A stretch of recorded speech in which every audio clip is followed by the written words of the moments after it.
اللہ کے نبی صلی اللہ علیہ وسلم نے بچوں کی اسلامی تربیت کے لیے کون سے جتن نہیں کیے؟ حسن و حسین کو اپنے کندھوں پر بیٹھا کر کے خطبہ جمعہ پیش کرنا آپ کا وتیرہ تھا۔ آج کے مسلمانوں کے سامنے ایک چھوٹے بچے کو مسجد میں لایا جائے، چھوٹا بچہ دوران جماعت اور نماز کے درمیان شور کر دے تو ہمارے بزرگ سب سے پہلے اس پر ٹوٹ پڑتے ہیں کہ مسجد کا ماحول کیوں خراب کیا جاتا ہے۔ معاف فرمائیں گے، ہمارے نبی نے حسن و حسین کو اپنے کندھے پر بیٹھا کر کے خطبات جمعہ پیش کیے تھے، اور حسن و حسین ہی میں سے کوئی تھا تو واقعہ پیش آیا، آپ کی نواسی بھی آپ کے کندھے پر، اور حسن و حسین ہی میں سے کوئی تھے کہ اللہ کے نبی صلی اللہ علیہ وسلم کی معیت میں مسجد نبوی میں موجود تھے۔ آپ نے فرمایا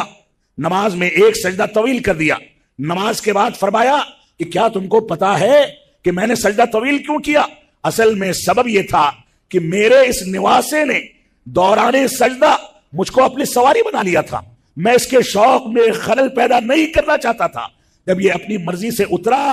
تب میں نے سجدے کو مکمل کیا۔ یہ تربیت کا حصہ تھا۔ اللہ کے نبی صلی اللہ علیہ وسلم یہاں تک فرماتے ہیں کہ اگر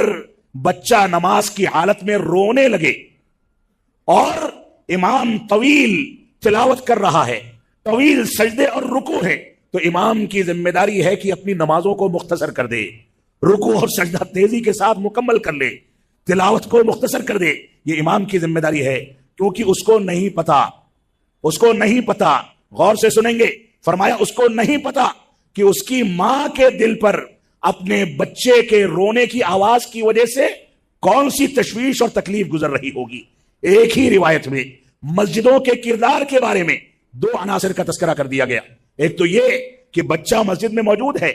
نماز کے دوران روتا ہے، دوسرا یہ کہ اس کی ماں بھی مسجد میں موجود ہے، تبھی وہ آواز سنے گی، تکلیف محسوس کرے گی، اور تیسرا عنصر یہ ہے کہ نماز جو رب کائنات کے فرائض میں سے ایک فریضہ ہے، اس کو بھی بچوں کی تربیت اور نئی نسل کی تربیت کے لیے مختصر کیا جا سکتا ہے۔ یہ اسلامی عنصر ہے، یہ اسلامی تربیت کے عناصر ہیں۔ ہماری ذمہ داری ہے کہ ان چیزوں کو سامنے رکھیں۔